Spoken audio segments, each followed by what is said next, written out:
Salut à tous, ici Stéphane de forex-trader.fr. Nous sommes le 1er mars. On va parler de l'euro-dollar. Avant de démarrer, vous attaquez une investissement sur le forex ou des investissements risqués, qu'il ne faut y investir que de l'argent que vous pouvez vous permettre de perdre, que tout ce que je veux dire reflète une vue sur le marché, mais que ce n'est pas un conseil pour investir. En particulier, je décline toute responsabilité en cas de perte financière liée à l'utilisation du contenu de la présente vidéo. Comme vous voyez sur EU, j'ai une petite vente.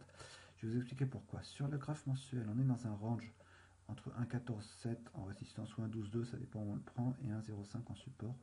Les MS indiquent qu'on doit descendre plutôt, parce qu'elles sont toutes, à part la 200, orientées vers un downtrend, vers une tendance baissière.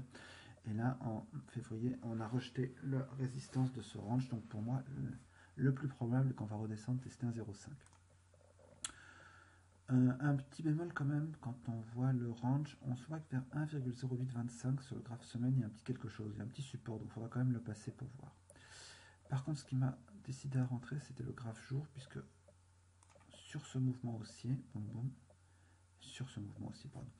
on peut définir une ligne de tendance et on voit qu'on l'a cassé. Là, il y a aussi la MAS 100 jours, à peu près vers 1,95. Donc c'est là que je suis rentré sur les cassures. On a eu un très beau chandelier de continuation. Donc maintenant, je suis à mes stops 0 et je laisse tomber.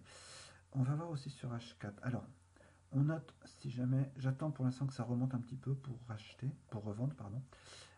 Éventuellement, il y aura, si on monte beaucoup, il y a cette résistance vers 1,14 que j'envisagerais bien d'essayer de revendre. On notera qu'autant sur le mois on est baissier, autant sur la semaine on est baissier en consolidation, autant sur le jour on commence presque à être haussier.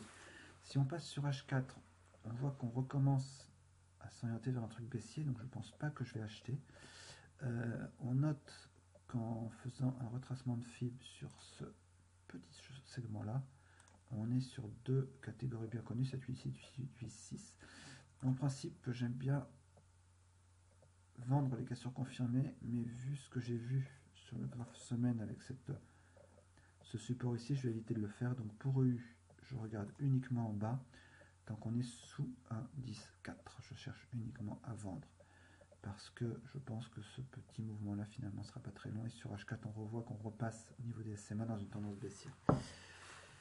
Voilà, c'est ce que je voulais vous montrer pour aujourd'hui. Je vous souhaite une très bonne journée de trading et je vous dis à bientôt pour une nouvelle analyse sur forex-trader.fr. Au revoir.